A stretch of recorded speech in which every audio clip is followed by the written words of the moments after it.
मिस्र में एक ऐसा दौर था जहां हक के लिए बोलना गुनाह समझा जाता था और जहां जुल्म के लोग इतने आदी हो चुके थे कि उनकी खामोशी उनकी बचाव का रास्ता था। लेकिन फिर ऐसा वक्त आया जब अल्लाह ने एक शख्स को उठाया जिसको उसी जुल्म के बीच में बड़ा होने दिया ताकि वो समझे भी और तब्दील भी करे। जिस शख्स का नाम था हजरत मूसा अलैहिस्सलाम। मिस्र यानी इजिप्ट में उस वक्त एक ऐसा हुक्मरान था जो अपने आप को खुदा कहलवाता था और लोगों पे जुल्म करता था। फिरौन, जिसे फेरो भी कहा जाता था, मिस्र के उस वक्त के बादशाहों के लिए ये एक टाइटल था। उसने कहा अना रब्बुकुमुल आला, मैं तुम्हारा सबसे बड़ा रब हूँ। उसका दावा यह था कि हर चीज उसके हुक्म से होती है, जिंदगी भी और मौत भी। मिस्र में बनी इसराइल के लोग एक गुलाम के तौर पर रहते थे। उन्हें सबसे नीचे समझा जाता, उनसे मजदूरी करवाई जाती और कोई भी उनके हक में बोलने वाला नहीं था।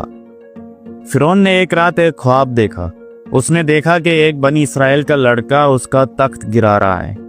उसने आमिलों, जादूगरों और अपने मुशीरीन को बुलाया और अपने ख्वाब के बारे में बताया। उन्होंने कहा कि बनी इसराइल में एक लड़का पैदा होगा जो तेरा राज खत्म कर देगा। और यही सुन के फिरौन ने हुक्म दिया कि बनी इसराइल में हर नए पैदा होने वाले लड़के को मार दिया जाए।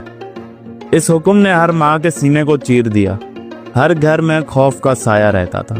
लड़कियां जिंदा रहती थी लेकिन लड़कों को मार दिया जाता था। जब फिरौन ने हुक्म दिया कि बनी इसराइल के हर पैदा होने वाले लड़के को मार दिया जाए तो कुछ अरसे बाद उसके वजीर और मुशीरीन उसके पास आते हैं और उससे आके कहते हैं कि अगर तुम इसी तरह हर पैदा होने वाले लड़के को मार दोगे तो आगे जाके काम करने के लिए कोई भी जवान बनी इसराइल में नहीं रहेगा और ना ही कोई काम करने वाला होगा और ना ही तुम्हारी कोई गुलामी करने वाला बचेगा। तुम्हारा ही नुकसान होगा इसमें।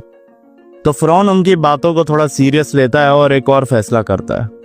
वो कहता है कि अब 1 साल बच्चों को कत्ल किया जाएगा और 1 साल बच्चों को कत्ल नहीं किया जाएगा। और इसी वजह से हजरत हारून अलैहिस्सलाम उस वक्त पैदा होते हैं जब कत्ल नहीं हो रहे होते।